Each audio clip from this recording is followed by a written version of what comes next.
Kai kuriems žmonėms atrodo, kad kaime nėra ką veikti, trūksta veiklos, nuobodu. Tačiau kiekvienoje vietoje galima įžvelgti ir daugybę galimybių augti, kurti, keisti.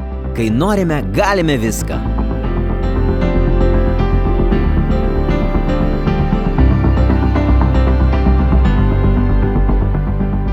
Viskas prasideda nuo bendrystės ir idėjų.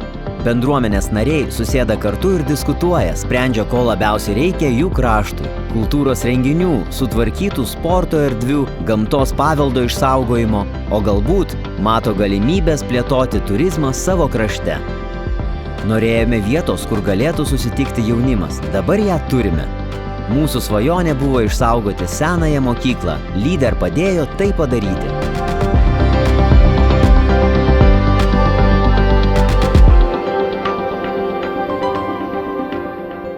Lyder suteikia galimybę, finansinę paramą, bet dar svarbiau pasitikėjimą, kad žmonės patys geriausiai žino, ko jiems reikia savo gyvenamoje vietoje ir kad jų ateitis jų pačių rankose.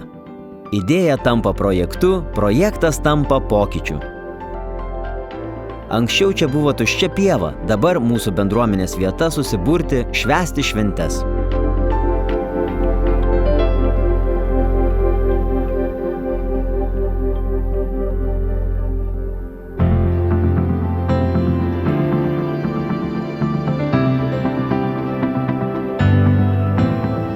Tai daugiau nei parama, tai žmonės, kurie tiki savo jėgomis.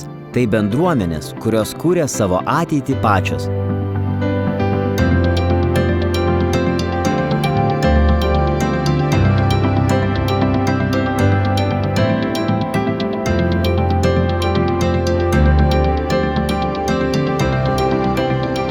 Pokyčiai prasideda nuo mūsų ir Lyder padeda juos įgyvendinti.